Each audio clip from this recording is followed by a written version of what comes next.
We've established from 4 different clocks that it is now past 10:30. So we'll get on with it, because as you all have seen, we have quite a lengthy agenda today.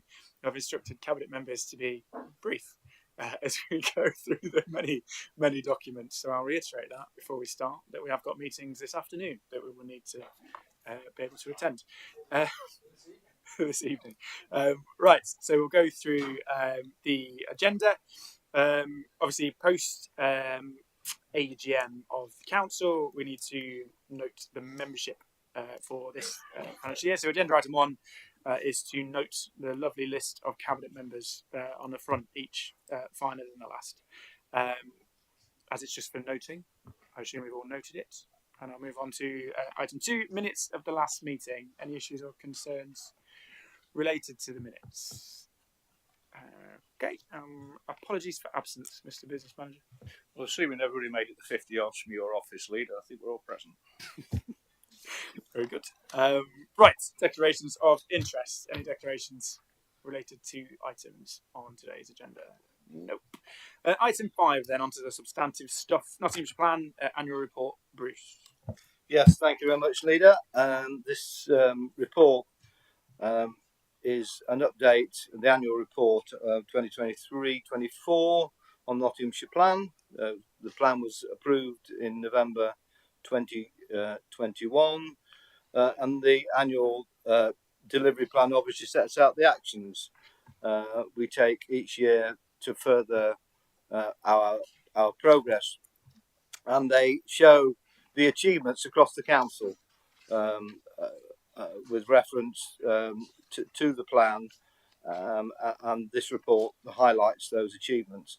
And I'd just like to sort of mention a few achievements that I've sort of drawn out of the documentation. The first one I want to talk about very quickly was the student travel scheme, which has successfully been launched in partnership with the local bus operators and local colleges in Mansfield and Ashfield, with 2,100 students now using local bus services to access education, work and leisure. And the scheme has been awarded the prestigious Bus Centre of Excellence Award and the Bus Initiative of the Year 2024. So that is obviously a major positive, and we'll be looking in other areas to see whether we can improve the access of students to travel to their area of education.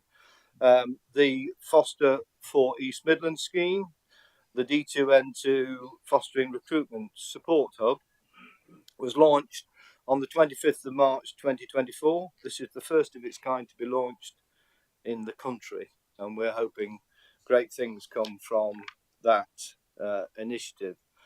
And following the approval of the Council's new data strategy at Cabinet, colleagues are now working to improve and collect and use and share our data effectively.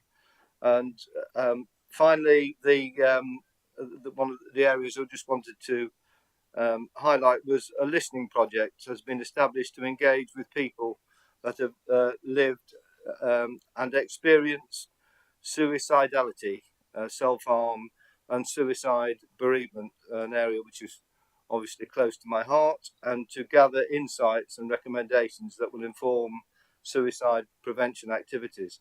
And it is one of the themes that runs through the plan, is our ability to be able to deal with and manage mental health as a major issue to a lot of us.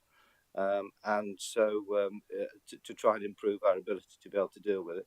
So without more ado, the recommendations are on page 9, and I put forward the report for approval. Thank you. Thank you, Bruce. Neil, you already hand up. Thanks, Leader. Just to add to the Deputy Leader's comments regarding buses, he talked about the student initiative, which was absolutely fantastic. That involves electric buses, so that allows me to just also add to those comments and say that a couple of weeks ago I handed over a symbolic cheque to Stagecoach Mansfield Depot, investing £2.8 million in new electric buses, which that will unlock further investment.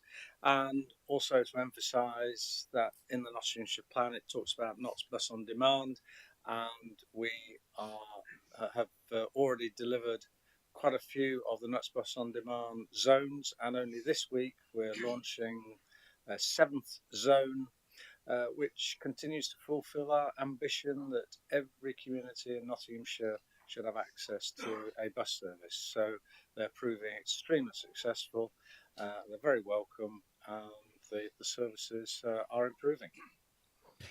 Thank you, Neil. Well, worth highlighting continued investment in transport. Obviously, a couple of things I would drag out, I suppose, from the last financial or municipal year, including that significant investment we've secured in transport. Obviously, delivered and implemented the combined authority and the £4 billion of investment that brings across the board. We've got lots of questions to ask about getting some of that funding down to our level over the coming months for transport, highways, and other things. But a huge investment and positive step forward that we've taken over the last year. Similarly, I was at an event this week with Councillor Girling around Step Fusion that continues to progress, now starting to deliver skills programs, apprenticeship programs, procuring partners to begin to deliver those and to talk about the wider spatial plan and investment across that part of the county, which is, I keep saying it until somebody corrects me, the biggest investment we've ever had in the region ever, which is exciting.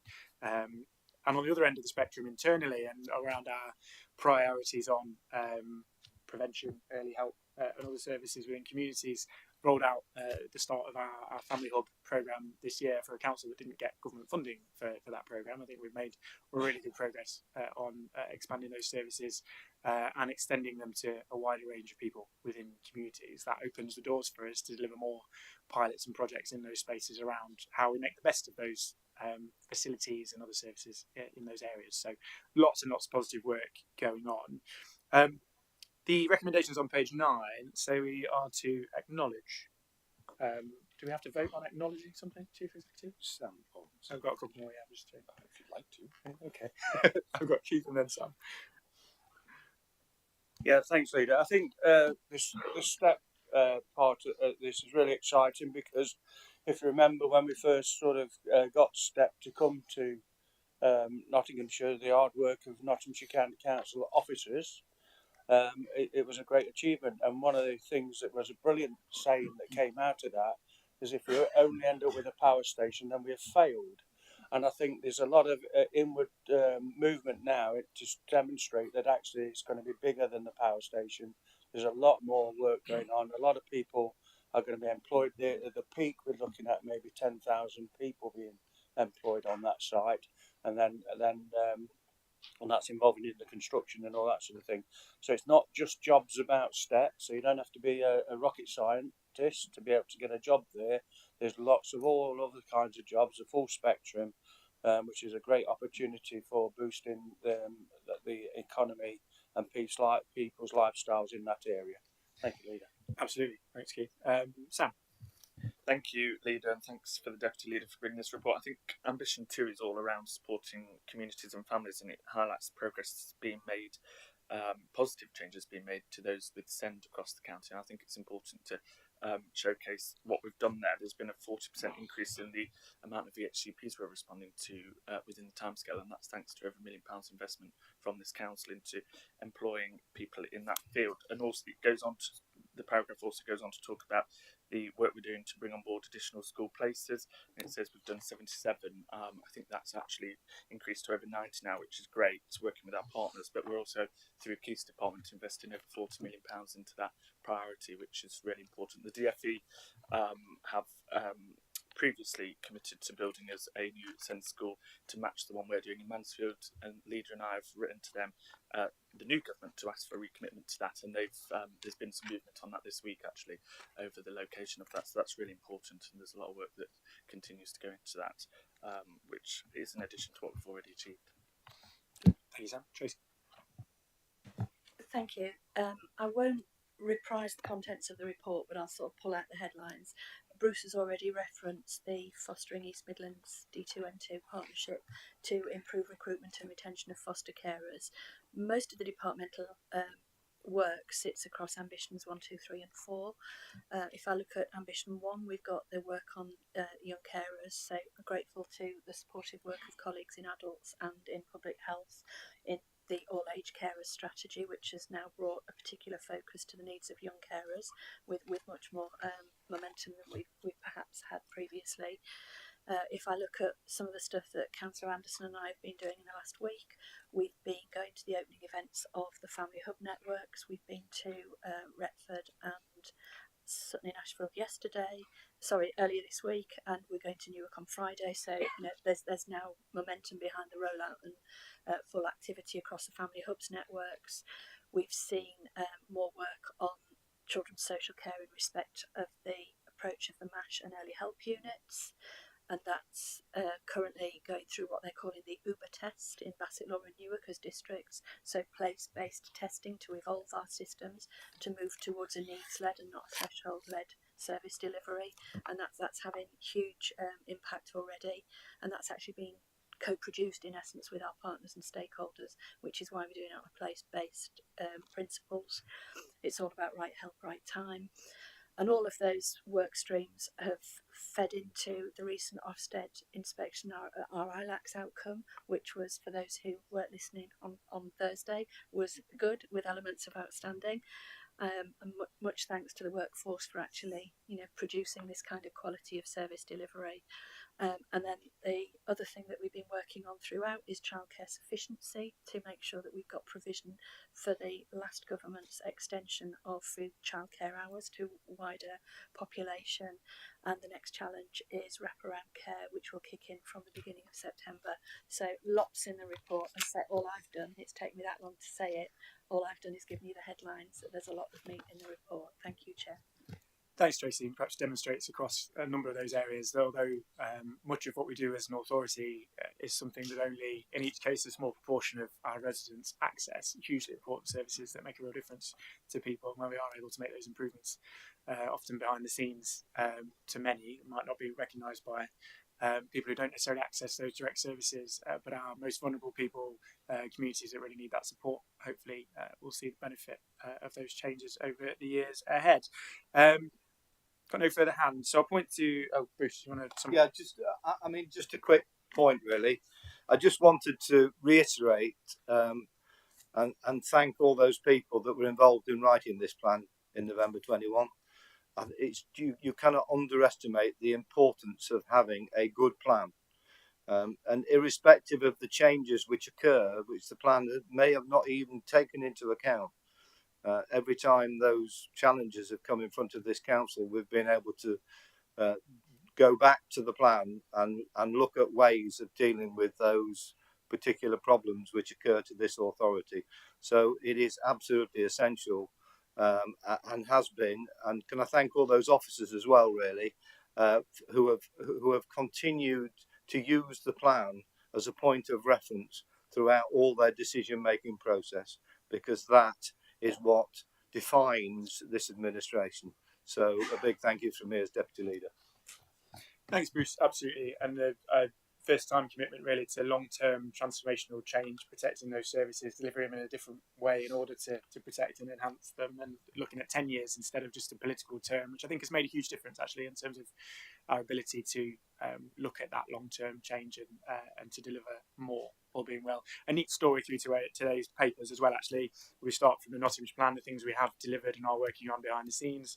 We'll come on next to our relatively positive financial position in the grand scheme of local government across the country that gives us the stability then to invest in and implement all of the following items to deliver improvements to service. So well worth taking a second to recognise some of that work. Point to those recommendations then on page 9. Is everybody happy to acknowledge the annual report? Very good. Consider it formally acknowledged. Thank you very much. Right, I'm going to take items 6 and 7 together, debate them together. We'll vote on them separately at the end. But management accounts and financial monitoring report, Richard.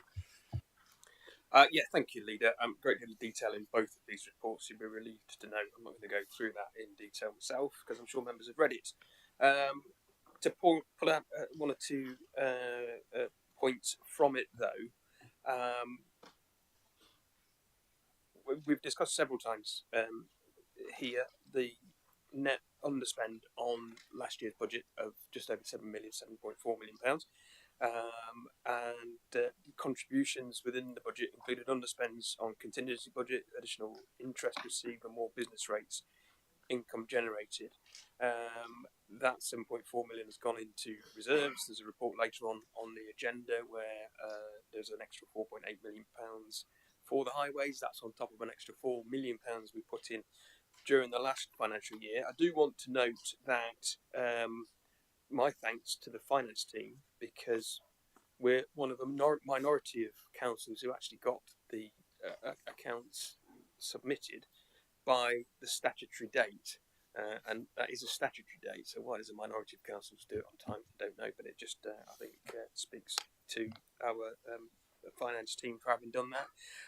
On the second part, on item 7, just to make the point really, we're currently looking at a £1.9 million overspend, but I would just point out at the same point last year in period 2 monthly report, we were predicting a £3.4 million overspend, which at the end of the year, with a lot of hard work from colleagues, came down to a £7.5 million underspend, as I've already mentioned, and I'm very confident in the senior leadership team on the council that we can expect the same again, and mitigations already in place to bring that about, Chairman. So I'll move both sets of recommendations. It's on page 14 of the first report, and I think it's page 15 of the second report.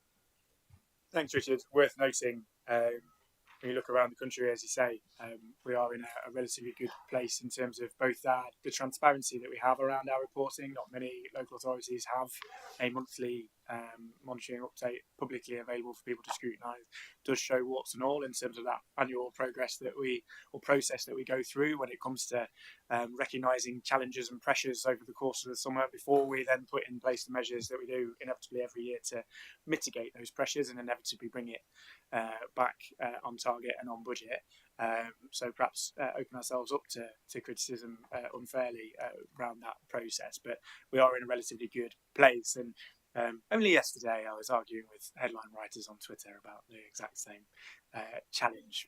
It only takes a look around the country at the relative positions of other authorities to see that when we're consistently coming in within, I think, 0.25%, which is of our budget projections, that we are doing pretty well on that score. Does anyone else want to speak to this item, Jonathan? Yeah, thank you, Chairman. I think it's important I speak regarding the predicted, at the moment, overspending adult social care. So just to put in context for colleagues, we are seeing a huge increase in pressures based on last year. So we're currently looking after an extra 820 people than we expected to be, which is a £30 million pressure. However, the whole team is focused on do what we can to absolutely be as close to the budget as we can to bring us in line, but also bear in mind that we have this is real life people talking about in their care, so we have to get that balance. We are working with partners, including the NHS ICB, to review contracts and make sure that we are getting the best value for money for the council, and also that we are also giving the right care to our people. So my predecessor Matt Avani talked about in March the tech strategy, which of course will deliver long-term savings. So it's not instant. That's going to be a huge long-term savings to council, as well as delivering better care, I believe, to our people. So we're absolutely working to bring this as much as possible. Myself and Tom meet regularly with Mel and the senior officers to make sure we are constantly reviewing our position, and confident we can do all we can to mitigate that going forwards. Thank you. Thanks, Jonathan. Worth mentioning AI strategy. Obviously, examples of the work we do to mitigate those pressures and improve service coming on today's agenda, both in terms of tech and AI, and also other elements, public health investment, for example, prevention work to try and tackle those financial as well as social challenges. Anybody else? Keith? Yeah, thanks, Leader. I think it's important to reiterate what the Cabinet Member for Finance said about the fact it fluctuates. So sometimes it does look like it's going high, but actually we always tend to turn it round. I'd just like to correct something on page 28. It's got Economic Development Asset Management of £0.6 million underspend. It is actually an overspend, and that's in relation to building cost of maintenance and things like that, which is all inflation and that. But I'm confident by the end of the year we will not have an overspend. Derek's pulling faces. We'll work through that one. We'll have a look. It does. I think it says underspending the headline and overspending the. Yeah. the text underneath, so it just needs clarifying one way or another. We'll check and make sure it's right. It might be the other way around from the looks of Derek's face. We will see. Okay. Right, recommendations twofold on this. So management accounts approving variation to the capital programme. Can I ask all those in favour of those recommendations, page 38? There's approved, thank you. And then financial monitoring report, just to note. So we move on to items, again, I'm going to say 8 and 9 together, both related to wider SEND strategy. I'll bring those to you, Sam. Thank you, Leader. Item 8 is the SEND strategy, which sets out the priorities and visions for Nottinghamshire's local area SEND partnership and will play an important role in improving SEND governance and leadership of the SEND system in Nottinghamshire, as identified by Ofsted and the CQC local area SEND inspection in May 23. The priorities have been co-produced and are described in terms of the outcome for children and young people with SEND in Nottinghamshire, and it's important to note that the vision has been developed in cooperation with the children and young people with SEND in Nottinghamshire, so it's their voices that are making up this strategy. As well as setting out the priorities and vision for Nottinghamshire, the strategy describes how the partnership will work together with families to improve the lived experiences for children and young people with SEND and their families, and the strategy partnership will measure the impact of this support by a delivery plan that will be monitored by the Nottinghamshire SEND Partnership Assurance and Improvement Group. And by 2027, the strategy will see improvements in the lives of young people in the areas as highlighted in the report. Item 9 is the Nottinghamshire Special Educational Needs and Disabilities Joint Commissioning Strategy, which sets out the joint commissioning arrangements and priorities between Nottinghamshire County Council, the City Council and our integrated care board colleagues for children and young people with SEND. The joint commissioning strategy is informed by the published alongside the local area strategy, which I've just spoken about, and sets out our local partnership vision, outcomes and key actions to improve the lived experiences of children and young people with SEND and their families.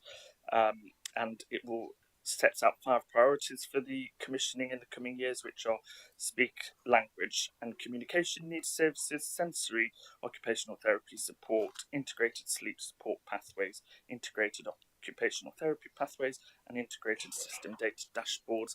Again, these have all been identified through consultation with children and families, which is really important. And I move the recommendations on page 109 and 75. Thank you, Sam, and obviously recognise the improvement journey that we're on in this space. It's a huge priority for us as an authority and an administration to make sure that we're delivering the best possible services we can for those children and families.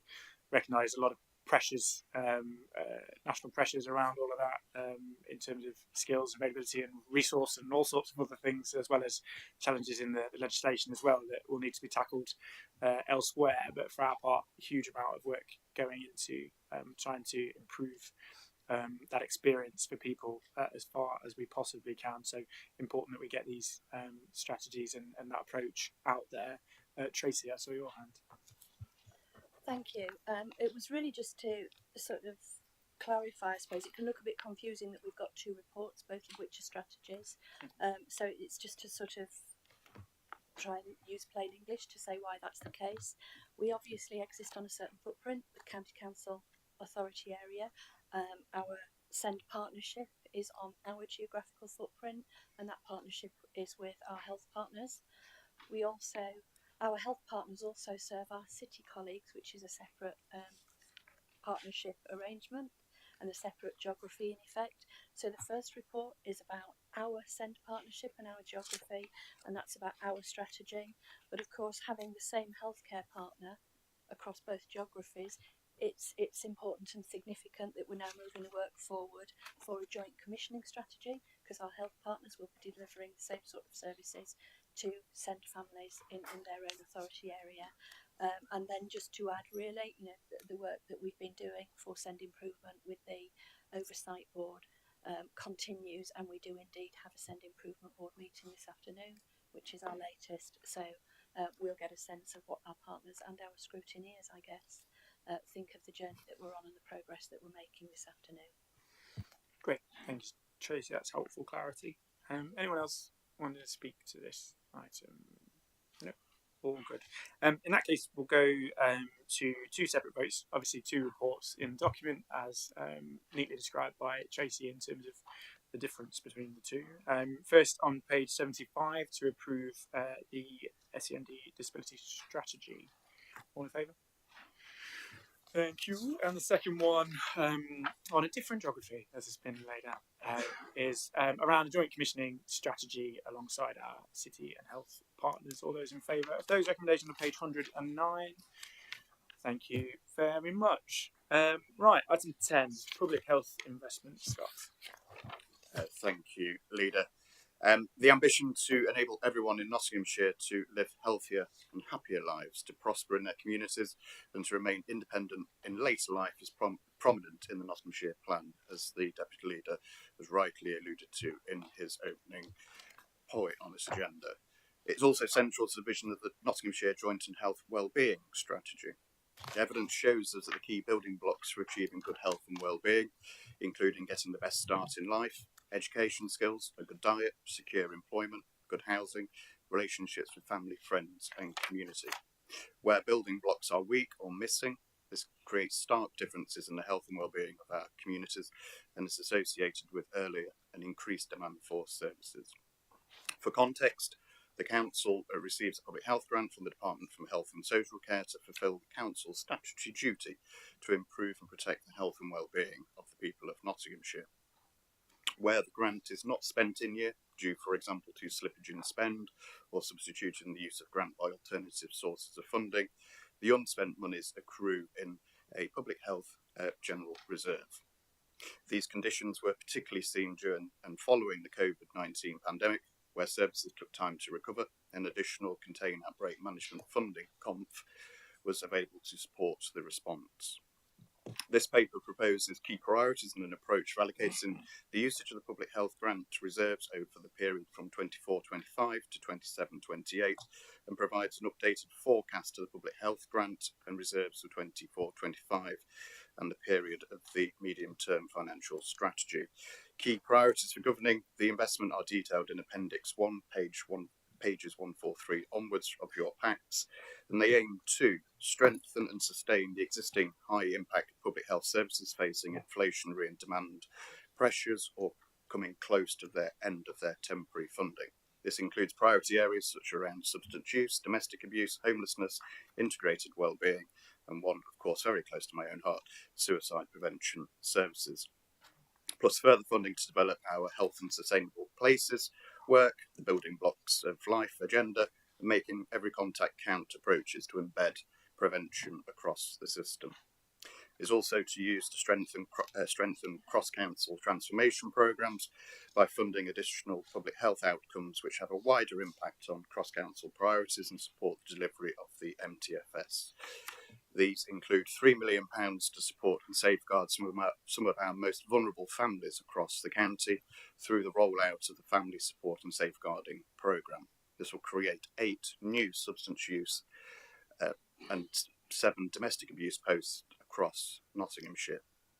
Equally, £2 million to improve child development, school readiness and outcomes for children with special educational needs through our early intervention speech and language and communications needs service. So to summarise, in the next 4 years, £9.3 million will be spent to improve and protect the health of the people of Nottinghamshire. I formally move the recommendations which are laid out on page 8 of this report. Thank you. Scott. Really positive, and one of the biggest changes we made in the last year or so has been you in terms of bringing forward public health as a standalone cabinet responsibility and having that focus. I think you can see from this report, although we often talk about on the outcomes end of the spectrum, whether that's improving SEND, whether it's improved health outcomes, family and children's services, actually public health plays a role, cross-cutting role across all of those services. We've spoken a lot over the last 3 years about that priority around investing in communities, around early health and prevention in communities, and how that aims to both improve outcomes for families and all sorts different residents and demographics across our communities, and also financially help ensure that people are accessing the right support at the right time, as opposed to the most expensive acute care services. That we need to make that shift and transition. So hugely important investments here, and it's positive to be able to bring some of that forward in terms of your role, and to have that real investment oversight at cabinet level of what all of that looks like. We've been at pains, I think, for a few years to try and integrate the decision making between public health and our wider set of early help and prevention services. So it's good to see that taking shape. Does anyone else want to speak to this item? No? All good. All right. Thank you very much. In that case, we will come to recommendations to approve proposals on page 140, both approving those investment proposals and also measures to get them going, to procure and to set that work in train. All those in favour of those recommendations? Thank you very much. Highways now. Thank you very much, Leader. As paragraph 1 says, this is basically an update on our response to the highways storm damage from the winter period, which obviously caused a lot of devastation, as paragraphs 8 and 10, or 8 to 10 for instance, they talk about the amount of damage that was caused by the storms, and we've been working very hard to rectify that, and like to just thank and pay tribute to both our highways officers and also the VIA staff and workforce for the enormous amount of hard work that they've been doing in responding and carrying out road repairs. And this report is basically highlighting how the extra work that we have put in, we've already put in additional investment, as Councillor Jackson Finance Portfolio stated. We've already invested another 4 million, an extra 4 million, and this is now proposing to invest an additional, over and above that, 4.8 million in order to enhance our response to that even further by doing more patch repairs and far larger improved repairs to try and get ahead of the time scale, if you like, before the next winter arrives. Hopefully it won't be as bad as last winter, but we have no idea of knowing. But let's get ahead of the game as much as we possibly can. In addition to that, we've also already started a regime of additional gully emptying, by another £467,000 being invested to clear gullies, dig them out, empty them. There's over 140,000 gullies in the county, so they can't all be done tomorrow morning, but the VIA team are doing a tremendous amount of work to again get ahead of that, and hopefully that will reduce the impact of any large rainfall should it occur. I've no doubt there's going to be some of the storms coming at some stage or another. But this extra investment also, it allows us to, VIA will increase the number of teams by an extra 2 teams. So there'll be a total of 16 road repair teams working on our roads to repair and improve them. And that's partly from the initial highways review, which took place now. It's amazing, it's a couple of years ago, cracky. Time does move on. But this is just to emphasise a tremendous amount of hard work being done to improve our roads. That they are being improved, but this is that additional investment to increase that improvement. The recommendations are on page 163, and I'll move that recommendation. Thanks, Neil. Really helpful, and welcome further investment. We've touched on how important many of our support, care, and other services are that make up 95% of what we do as an authority. And although highways is a relatively small proportion of our responsibility, it's probably the one thing that everybody sees, and obviously a bone of great contention for many residents. So we are absolutely committed to that investment, doing everything we can within the restrictions of our budget and powers to be able to deliver that improvement.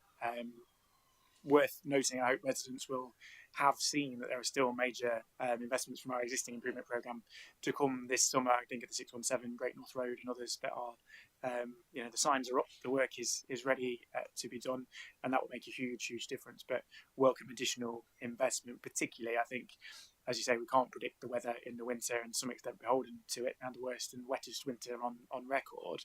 But to do everything we can do to make sure that we are doing that prevention work again up front ahead of the winter to mitigate that as best we can will be really important. And that additional capacity, we've talked a lot about how just the sheer scale of damage last winter meant that the quality, unfortunately, with restricted capacity wasn't feasible. But we're trying to expand that capacity and make it realistically as possible as it can be to both do repairs and quality work this winter. So positive stuff, further investment. Worth also adding briefly, because I told everybody else to be brief, that we have secured a huge amount of additional funding for transport across the region, and met with the Combined Authority and the Regional Mayor just this week, where we spoke about that transport investment, and we will be laying out our asks, I suppose, of that investment in the coming weeks for exactly what our expectations are in terms of additional resource and capacity to tackle this issue. So hopefully that will be forthcoming as soon as possible. Keith?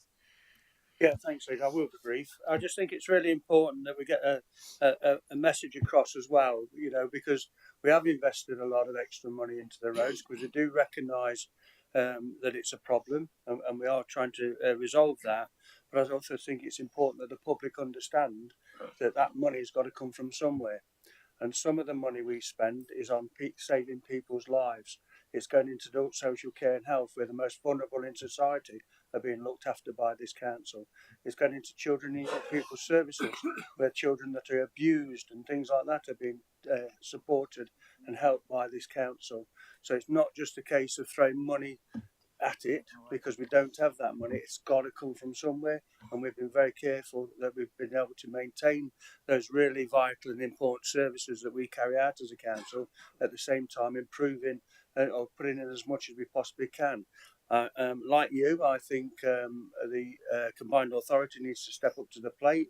You brought in a massive investment into that and pledged that you would use it towards the roads. I think the current mayor said that she would as well, so we need to sort of hold her to that, and if we can get that investment, the sooner we can get it, the sooner we can get on with it. It's better being in a bank account where it's being used than in a bank account where it's not doing anything. Thanks, Keith. A very fair point in terms of that balance. Obviously, if we weren't doing all the work we are in terms of investment in prevention, early help and other things, then we'd have even less money to spend on roads as we transform and improve those other services.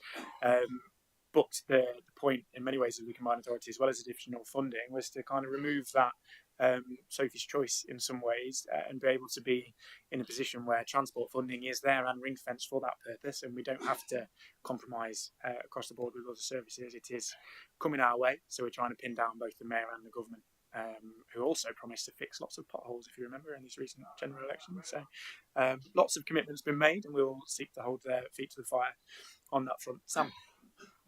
Thank you, Leader. And I think there's not many councils in the country that can have a cabinet paper in front of them where they're putting £5 million extra into a priority which comes to councillors' desks all the time, and that's the road. So I think it's important that we say that and welcome that.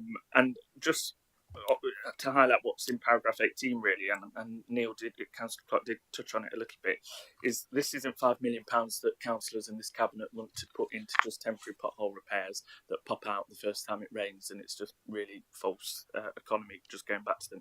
This is £5 million that we're trying, where possible, to put into proper patching repairs that are basically a small section of resurfacing where the road needs it, and it lasts far longer and is much more welcomed by residents and councillors and this cabinet. So I think it's important to stress that where possible, that's where this funding is going to go, and it's important that we're doing it now ahead of what is to be a rainy season and potentially more storms, as Councillor Clark pointed out. So it's great that this council is investing into that priority that residents raise with us all the time. Also, just want to join the calls that Councillor Girling and yourself have pointed out, that there is a mayor that has plenty of money that can come to this authority to help us do even more resurfacing, and we need to make sure that she is investing in the priorities of residents, which is more roads resurfacing that we need. We're doing what we can, other people can step up and do the same, so join those calls as well. Thank you, Sam. You're absolutely right. I think we'll see over the course, hopefully, of the coming months, particularly where there are those patchwork areas that will be the first to break up when the weather comes. Any work that we can do to improve those areas of road in the intervening months is top priority and subject to this additional investment. So hopefully positive stuff, and if others want to get on with chipping in, we'd be very grateful. Also, any further comment on highways? Nope. Okay, then we'll move on. Just need to vote to approve the 4.8 million investment in winter readiness highways investment on page 163. All those in favour? Thank you very much. That's approved. We come to item 12, catering facilities management stock. Thank you, Leader. The purpose of the report before us this morning is to update Cabinet on the progress with the ongoing review of the Catering and Facilities Management Service, and to provide a response to the recent recommendations of the Place Select Committee regarding a potential future operating model for this service. In line with the work undertaken, I am today seeking the approval of Cabinet to commence a procurement exercise to identify an appropriate partner for the Council to work with. By way of background, the service operates across the entirety of this county, providing school meals for around 210 schools, serving approximately 35,000 meals a day. It also provides cleaning facilities management services for at least around 300 external sites, as well as our own offices. County Enterprise Foods provides hot meals to over 800 older residents as part of our Meals at Home programme. The service employs around about 1,900 staff, which is around about 1,100 full-time equivalent members of staff. It's currently forecast that the costs of delivering the service this year will exceed the income it will generate by £2.7 million. It is worth noting that the service does make a significant financial contribution to the central corporate overheads of the council. At the Place Select Committee in December of last year, a decision was made to establish a cross-party task and finish group to fully consider the issues and challenges being faced by the service and to identify recommendations to myself. The 5 recommendations of the Scrutiny report are set out at paragraph 18, were accepted and endorsed by the Place Select Committee on the 22nd of May of this year. Full details can be found in Appendix A to this report. I have carefully considered those recommendations and have accepted all 5 of them. I would once again like to thank the work of the Place Select Committee in making those recommendations, and my full response can be found in Appendix B. It is therefore proposed that the opportunity to deliver the service through a partnership joint venture is prioritised and is fully explored. To do that, I'm proposing that an appropriate procurement exercise is undertaken to identify a preferred partner and partnership operating model to secure the future of this much loved service. The exercise should commence as soon as possible, following advice and guidance from both internal and external legal and procurement experts. As part of the procurement exercise, several key requirements have been identified that will be critical to determining the preferred partner. These are set out in full at paragraph 29 of this report. They can be summarised in short as 1, reducing or eliminating the financial risk, 2, providing robust governance of any potential partnership, and 3, assurances for existing staff colleagues that may transfer to a new partner. To conclude, the report recommendations are laid out on page 7 of this report, 1 to 5, and I formally move those, Chairman. Thanks, Scott. Really helpful summary, and important to recognise the increasing volume of work where select committees, that scrutiny cross-party process, does that investigation recognises challenges or suggests improvements to services, and we do bring them forward and consider them and make changes to those services, which hopefully speaks to a healthy level of scrutiny and democracy from that perspective within the council. Really important service that we know is important to a lot of our young people, our schools, and also really politically sensitive one as well. Often when we come to debate it, so having recognised the risks, the challenges set out by the cross-party committee, really important that we now take steps to safeguard that service and make it sustainable for the future. Is there anyone else who wants to speak to this report? Jonathan? Yeah, thank you, Chairman. I think it's important to also note, as well as delivering school meals, there's also an important service for our older and vulnerable people. Over 800 of our youth that we look after are supported by the service that we produce here, and I know when speaking to people how vital that service is in terms of social interaction, and of course the wellbeing checks that are done by our team. So we want to thanks to them. It's important we safeguard the future of this model, this business. But as we've seen throughout the report, and I was someone who sat in the working group before I took this cabinet role, so talking in detail, it's not sustainable in its current format, especially with the rising cost of food. So it's important that we take the right decision, which I believe we are doing. We should look at this new model going forward to protect the service we deliver to people, but making sure that it's done in a financially viable way. And I also want to thank everyone again, as Scott has said, who was sat in the working group. We had people from cross-party, the Conservative and Labour colleagues who came together the right way to support this model, knowing it's the right thing to do for our people. So I think that was really important. I think that's how Scrutiny can work really effectively. Thank you. Yeah, thank you, Jonathan. Absolutely. We don't want to be in a position where there has to be significant rise in costs. We don't want to be in a position where there has to be a significant reduction in quality either. And that means we've got to find ways to change and make it into a more sustainable delivery model. So hopefully an opportunity to do that. I look forward to preferred approach from partners coming forward in due course. Anyone else wanting to speak to this one? Nope. Okay, we'll point to those recommendations that Scott moved, page 171, I think, from memory. All those in favour of those recommendations? Thank you. Moving on, item 13, household waste recycling centres.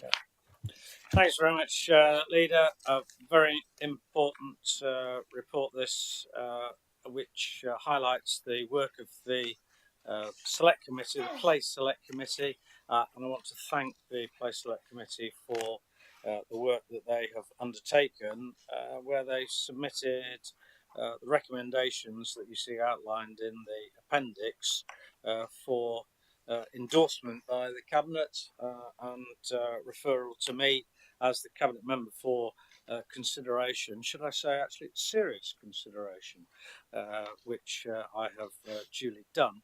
And I'm sure you're aware that the scrutiny review involved a cross-party group of members. I seem to recall that I might have mentioned in previous council meetings that it was cross-party. And that's important because, in my view, scrutiny does play a very important part in development of policy, and this is just one of those cases. And it was considering the current state of the individual facilities in Nottinghamshire, as well as reviewing the overall network provision. But also the review explored opportunities for improvement to ensure that the network is fit for the future. And that's the important word, Leader, that anything that is recommended is to be an improvement to the service. So the detailed responses to the recommendations are set out in the appendix, but there will also be in the responses, it does outline the need for further detailed investigations, so those further assessments will take place, and that's to ensure that we do provide a more comprehensive understanding of the potential benefits and limitations of any changes. You'll recall that a petition was submitted to full council saying no, in inverted commas, to the closure of local recycling centres, and that allows me to just emphasise absolutely, and we've talked about this several times in different meetings, but just really to emphasise the point that no recycling centre would close unless and until there is an improved alternative open and available for residents. So there needs to be no fear of a reduction in our service at all. Our absolute aim is to improve the service, and that word needs emphasising. And I repeat again that no centre would close unless and until there is an improved alternative actually open and available. So ultimately, the recommendations that are being put forward, the intention is to help ensure the council deliver a financially and environmentally sustainable network of recycling centres to provide the best possible service to residents across the county, and so that any changes would only be if it is actually delivering that improved service. So with that, Leader, I will move the recommendation at the bottom of page 2. Thanks, Neil. Important to reiterate, I think that point about this being about service improvement, you won't find anywhere in our medium-term financial strategy any commitments to savings in this regard. It's about service improvement. And refer to what Councillor Moxon said, I think, at full council last week about having been on those visits with the select committee to look at different sites, the difference between it's probably the gold standard centre at Newark compared with some of the other smaller centres where residents complain about queues and congestion and the wider impact on communities. So we want the point of this is trying to get everywhere up to that gold standard and not leave people on a bronze perhaps.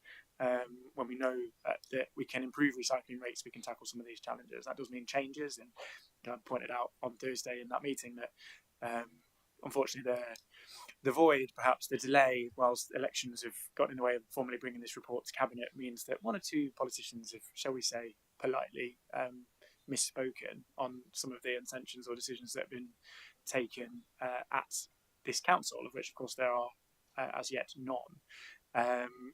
But hopefully helpful clarity as we bring this report forward, that accepting the recommendations of that cross-party review, actually we will now take steps to improve those services, and where there are issues, of course, we will make changes. And we need to, and we will come back with details about what those look like, with the caveat that nothing will be shut unless there is a new and better version already open nearby. Did I see a hand over there? Was it you, Keith? Yes, yeah. Thank you, Leader. I think you're very polite in saying that some councillors were and politicians were sort of misleading. I think that's completely disingenuous and should be ashamed of themselves, because all that does is put fear into people's mind. It's human nature to always look on the worst, and that's why most people don't like any change at all. And if we take the Newark recycling centre as an example, when it was moving from Cottam into Newark, the then Labour and local independent councillors were dead against it. There'd be rats, there'd be congestion, there'd be all sorts of things. And actually now it's been held up as an exemplar and what a site should be like. And that there's nonsense about you have to travel, further distances to get there. Well, actually travelling a further distance is a lot more better than stuck in a queue for an hour. Or half an hour, and it's not like you're doing it every day anyway. And I'll pinch that from Councillor Taylor. Really, I go to the recycling centre maybe once, twice, well, about 3 times a year, I would say. So we're not talking about going every day, are we? For people, if you're going every day, you're not doing your recycling properly. That's what I suggest anyway. So I think what I mean, I want confirmation of this, but my understanding is that we're not going to move any sites or close any sites until such time as the alternative is up and running. Yeah, and that we see that it's working and it's doing what it should be doing. Can we just? I'm not quite sure we got that point across clearly enough. Thank you, Leader. I think I might.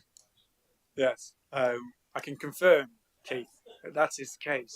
Nothing will shut unless and until a better alternative is already open nearby, and we can keep saying it until the cows come home, I'm sure. And even after we said it over and over again in last Thursday's meeting, some independent councillors still carried on with the usual lines. but we will do our best to keep reiterating that residents shouldn't be worried about this. This is an investment in improved facilities, and we can all point to examples. We've probably all sat, depending on where you live, again, that's the inequality of it all. It does depend on where you live. Many people will have sat in queues, whether that's in West Bridgeford or Kirkby or Mansfield or other smaller sites where we can make improvements, and that's what we aim to do. Does anyone else want to speak to this item, Jonathan? Yeah, thank you, Chairman. I just want to speak from a West Bridgeford and Ruskell point of view. Really welcome this because the current recycling centre, as you already alluded to, isn't fit for purpose. That serves all of Ruskell. On a Saturday, Sunday morning, you wouldn't dare go anywhere near the recycling centre because you know you'd be stuck in queues for hours, blocking up the highway.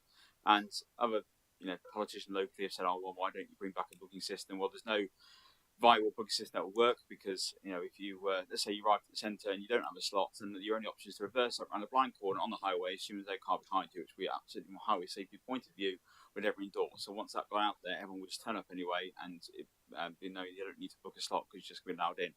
Because once you're there, there's no way around the site unless you follow every car around you slowly around your conveyor belt, and it takes you about an hour to get round if you're lucky. So really welcome this because the new facility not only would mean that more people are encouraged to go to centre. As I always said before, if you try Saturday, Sunday, you won't go anywhere near it because there's no chance of getting there before you age many years.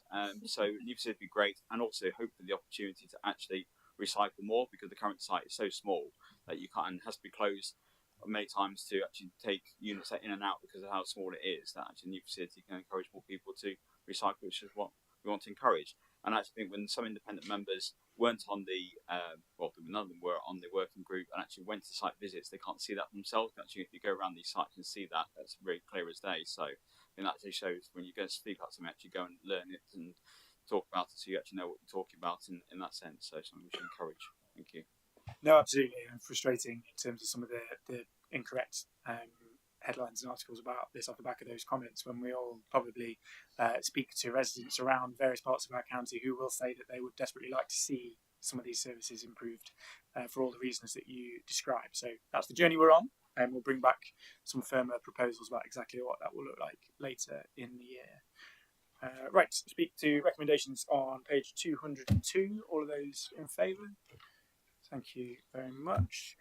Nearly there. Item 14, digital and AI. You got that too, Richard? Yeah, thank you, Leader.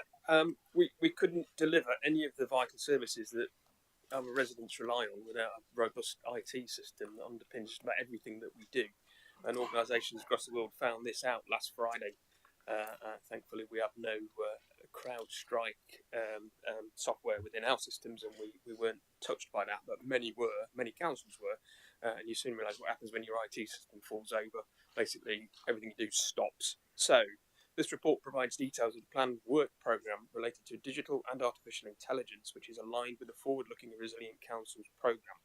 It seeks approval to formally establish a reprocurement and replacement programme in relation to the SAP, our business management and our Mosaic systems, including the employment of dedicated programme management resources for these programmes, and it seeks endorsement of our artificial intelligence strategy, objectives and principles. Digital ways of working can create easier ways for residents to find information and to interact with the council, can allow more efficient ways of working, and can help this council to address challenges such as increasing demand and budget constraints. There's support and enthusiasm, I should say, amongst employees to increase our use of digital and of AI tools, as heard at the Forward-Looking and Resilient Council roadshows which we held earlier on this year. There's already work happening regarding digital and AI in the council, and these include piloting sensors in homes to enable residents to live in their own homes for longer, using Microsoft 365's Copilot as part of an early adopters group, and we're also part of an award-winning innovations group in AI. Our next priorities are in relation to highways, the front door, technology-enabled care, and early help and prevention. We're working with Gartner, a technology research company, to work on the best way to deploy digital technologies. Business cases are being developed for proposals, investment to ensure that the solutions provide a benefit to the council and to our residents. We're building on good work which is already happening to establish a new programme of work to move us to the next stage of our journey regarding digital and AI. And as part of this, we look at the strategy, modernising processes, trialling and testing digital tools, training our workforce and ensuring they have what they need in these new systems and that employees are part of the development of these new systems. We're creating an AI strategy to support the work. Paul Martin is drafting this. The vision to use AI to enable the council to deliver better outcomes for the people of this county whilst ensuring fairness, transparency, accountability and security. And the objectives are to improve service quality and accessibility, to enhance decision making and planning, to increase operation efficiency and productivity, to develop skills and capabilities. And we need to recognise that digital opportunities are ever changing, so we need to work flexibly around this. We also need to make sure that any risks and challenges are managed effectively. Chairman, 2 of the Council's business critical systems are reaching end of life, where they will no longer be supported. This is our BMS system, which supports HR, payroll, finance, procurement, budgeting, forecasting and reporting services, and Mosaic, which provides the Council's social care records management systems. There are significant risks related to this, and so it is vital that we start work on replacing programmes as a priority. Conversations have begun with implementation partners and with councils to understand available options and to learn from their experiences.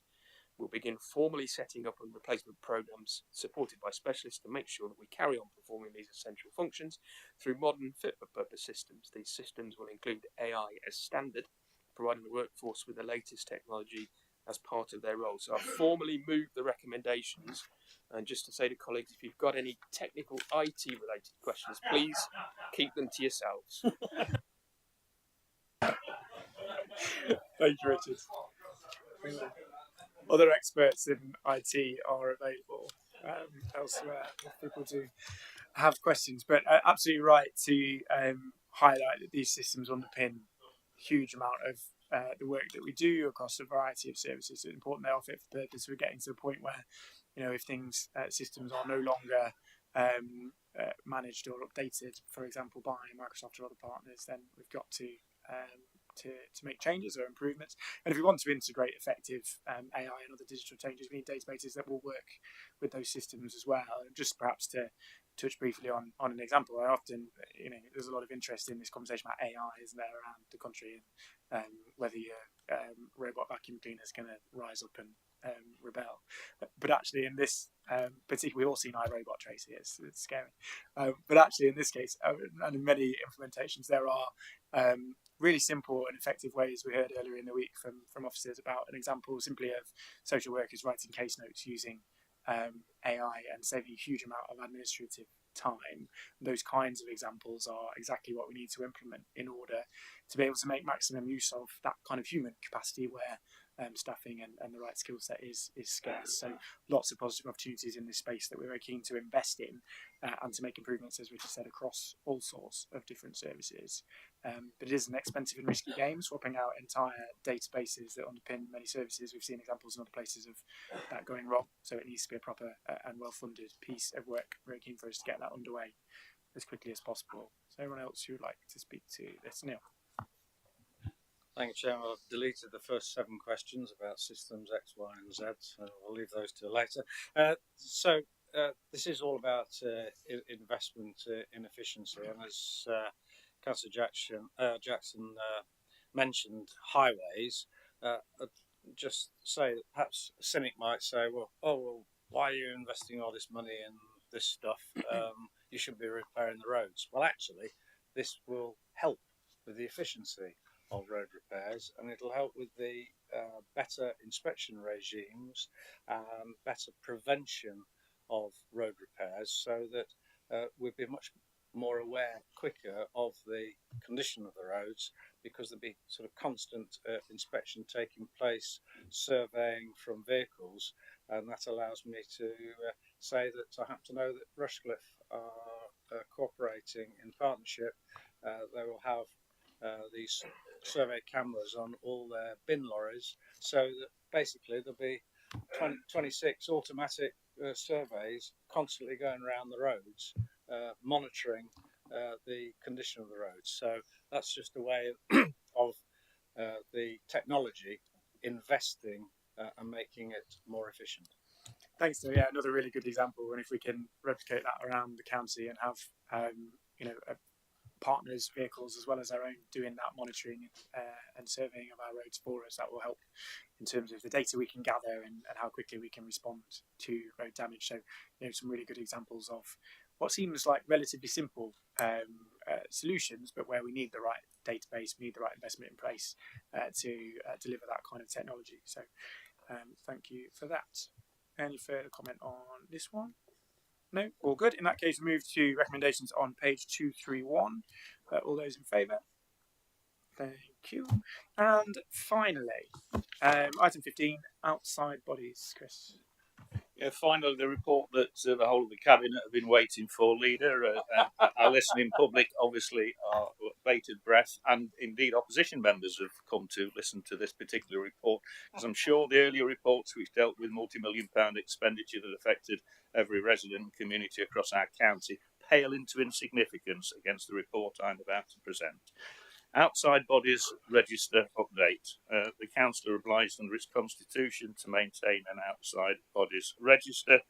The report identifies the inclusion of some new outside bodies. I'll go through them in order. Town boards. Town boards obviously are set up in relation to the previous government's levelling up funds and generous contributions to a number of communities in Nottinghamshire, including Carlton, Kirkby and Ashfield, Mansfield, Newark and Worksop. There is a requirement under the government guidelines to set up a towns board in order to allow the spending of that money to be locally led. And there is provision within those arrangements for an appointed county councillor. So the recommendation is that Councillor Girling, as the Cabinet Member for Economic Development and Asset Management, sits on each of those 5 town boards, which of course he has thanked me for because he has an empty diary most of the time. But it will allow consistency and a strategic overview across the county, and obviously ensuring that the way that money is being apportioned also sits comfortably with the priorities of this administration. And the second part, leader, is the East Midlands Combined County Authority, which you've alluded to on several occasions this morning. With the setting up of the EMCA, there is a requirement to set up a number of working party committees effectively, which will seek to offer guidance and support to the constituent main body members and of course the mayor. So those committees, very briefly, are the Transport Advisory Committee, a Skills and Employment Advisory Committee, an Investment Committee, an Overview and Scrutiny Committee, and an Audit and Governance Committee. And the paper actually makes recommendations in relation to appointment of members of this authority to those different committees. And then finally, the most important of all, as I'm sure Councillor Smith will agree with me, is the Nottingham to Lincoln Stakeholder Board, which he has kindly volunteered to represent this authority on. Now, on a serious note, rail links between this county and neighbouring authorities and indeed the wider region are vitally important, and there's been a recognition that it requires a member appointment as well as an officer appointment to the Nottingham Lincoln Stakeholder Board, and Councillor Smith has kindly offered indeed to fill that role. So the recommendations, leader, are on page 236, 1, 2 and 3. I won't read them out in full. I think you've heard the summary and I move them. Thank you, leader. Thank you, Tris. And to your point about the importance of this paper, hands have shot up around the room. Keith. Yeah, thank you, Lee. It'd be remiss of me not to comment, seeing I've been volunteered to. I mean, I've volunteered to go on the Towns Fund Board. Actually, it's I'm already attending workshop Newark and just about to start Colton. So I look forward to going on to the Kirkby and Mansfield Towns Fund Boards. It's really important that this council is involved in that, because some of the things that they're coming up with will impact on some of the services that we provide, and it also gives me an opportunity to look at each board and see who's got some really good ideas and integrate them with the other boards, and I think in particularly Newark and Worksop that's been welcomed, because we can take the best of all of them and get them together. So I really look forward to working with the boards, and I'm sure I'll be made to be very welcome in all of them. Thank you, leader. Thanks, Keith. That point about oversight and connections is an important one. We've had a Mansfield Town Board that's been relatively successful for several years, but now there's a new Kirkby one, for example, just down the road, where we want to make sure those things are joined up. Gone. Sorry, Lydia. I did mean to make one other point as well. The Transport Board meetings have been postponed at the moment because the current government is looking and evaluating the what it's all about. So I'm hoping, because there's been a lot of work done by some of these boards, that the current government will continue to invest into those communities that's been identified that need that investment. So fingers crossed they'll realise that actually what the Conservatives were doing was a good thing. Certainly a huge investment, and I think if you look across North Nottinghamshire in particular, it's some £300 million odd worth of investment. Many of those projects are finished, which is fantastic, but we absolutely need that certainty, just as we've alluded to with our ICND school and school rebuilds in recent communications with government. We'll have the same conversation about the A614, which we're waiting for that final box to be ticked by the DFT. It is in their hands at this point, and the same is true with Towns Fund, Towns Board investment. You speak to just the Mansfield example alone, which is the one that I know best. When you consider investment in new youth facilities, in highways junction improvements, all sorts, tens of millions of pounds of projects underway, with a lot of work, a lot of resource gone into putting these things together, and we need that certainty that the government is going to continue that funding commitment. At the very least, it is already causing delay. And we hope that it will be back underway as quickly as possible. I had Sam next. Thank you, Leader. Residents from every division across our county travel by train, so I think it's welcome that this report re-engages Nottinghamshire County Council with the Nottingham and Lincoln Stakeholder Board, because the member can lobby the important players in the train industry like EMR and Network Rail for improvements to the rail services that our residents rely on, and timetable changes, etc. I've attended the board several times, but in a different forum as a district councillor, and it has paid dividends for the residents I represent on a district council. So I think having a county council representative can bring that across the county, listen to residents and members' priorities on rail and train services, and then make that clear to the board, and we can see improvements to rail services that we all use. So I think it's welcome, and I thank the business manager for bringing it forward. Thank you, Sam. Neil. Thanks, Leader. Well, this also links back to previous items, but the reference recommendation 2 and paragraph 13 allows the comment about the Transport Advisory Committee on MCA and can relate back to us supporting that committee, which is just one of many platforms we can use to support the MCA Mayor in her desire to heavily invest in the highways and byways and transport of Nottinghamshire, as well as Derbyshire, but in Nottinghamshire in particular. So look forward to supporting her in attracting that considerable investment in our roads. Yes, I imagine that will be bullet point 1 on the briefing notes for any members of said committee and or subcommittees. Good. All right. Anyone further on this particular item? In that case, ask members to look at the recommendations on page 236. All those in favour? Thank you very much. Now, if you'd have told me at the start of this meeting we'd be finished in an hour and a quarter, I would have said some words to you. But there you go. We have done it. I thank you for your helpful but brief comments, and have a good day.